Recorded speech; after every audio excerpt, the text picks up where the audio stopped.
নানা ঘটনায় স্মরণীয় হয়ে থাকা 2024 সাল বিদায় নিল। সব দুঃখ বেদনা ভুলে বিশ্ববাসী বরণ করে নিল 2025 সালকে। বিশ্বজুড়ে এবারও কোটি কোটি মানুষ স্বাগত জানাচ্ছেন নতুন বছরকে। খ্রিস্টীয় নববর্ষ 2025 উপলক্ষে বিশ্ববাসীকে আন্তরিক শুভেচ্ছা ও অভিনন্দন জানিয়েছেন রাষ্ট্রপতি মোহাম্মদ শাহাবুদ্দিন এবং অন্তর্বর্তী সরকারের প্রধান উপদেষ্টা ডক্টর মোহাম্মদ ইউনূস।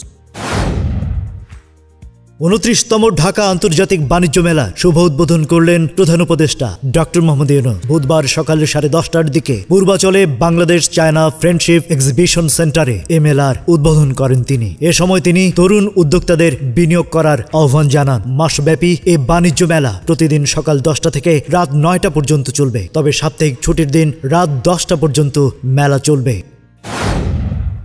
বই উৎসবের নামে বিগত সরকার অর্থ অপচয় করেছে বলে অভিযোগ করেছেন এনসিটিভির চেয়ারম্যান AKM রিয়াজুল হাসান। বুধবার সকালে জাতীয় শিক্ষাক্রম ও পাঠ্যপুস্তক বোর্ডের ওয়েবসাইটে 2025 শিক্ষাবর্ষের পাঠ্য বইয়ের অনলাইন ভার্সনের উদ্বোধনী অনুষ্ঠানে তিনি এসব কথা বলেন। এ সময় তিনি বলেন, 10 তারিখের মধ্যে মাধ্যমিকের প্রায় 8টি বই দেয়া হবে। সব বই 20 জানুয়ারির মধ্যে পাওয়া যাবে।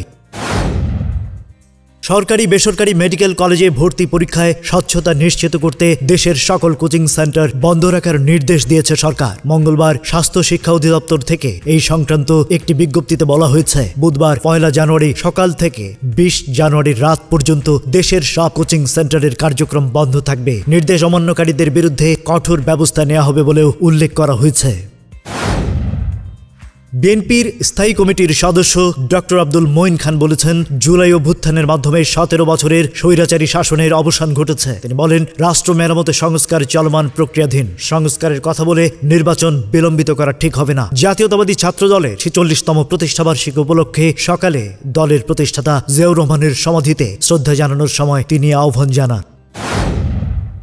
নারায়ণগঞ্জের রূপগঞ্জে প্রাইভেট কার ও ইট বহনকারী গাড়ির ধাক্কায় মোটর সাইকেল আরোহী সহ 3 জন নিহত হয়েছেন। এ সময় আহত হয়েছেন আরও 5 জন। বুধবার সকালে উপজেলার রূপসী কাঞ্চন সড়কের আতলাসপুর জেলেপাড়ায় এই দুর্ঘটনা ঘটে। এই ঘটনায় প্রাইভেট কার ও ইট বহনকারী গাড়ির চালককে আটক করেছে পুলিশ।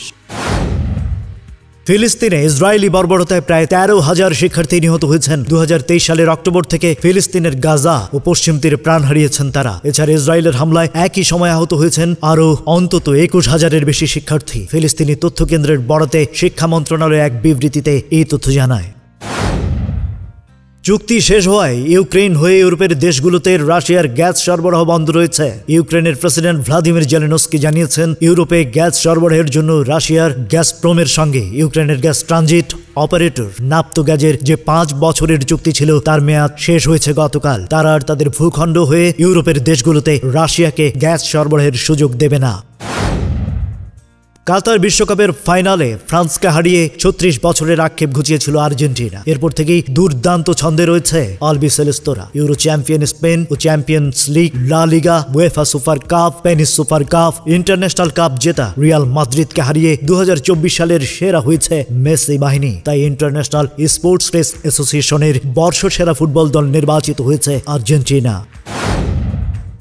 নতুন বছরের শুরুতেই ঢাকায় পারফর্ম করতে আসছেন পাকিস্তানের আরেক জনপ্রিয় ব্যান্ড কাভিস। আগামী 10 ও 11 জানুয়ারি ঢাকার সেনা প্রাঙ্গণে ঢাকা ড্রিমস শিরোনামের কনসার্টে 2 দিন পারফর্ম করবে ব্যান্ডটি। ব্যান্ডটির সঙ্গে পারফর্ম করবে দেশের ব্যান্ড শূন্য, লেভেল 5, সঙ্গীত শিল্পী অর্ণব, সুনিধি নায়েক, আরমিন মুসা ও তার দল ঘাস ফড়িং কয়া।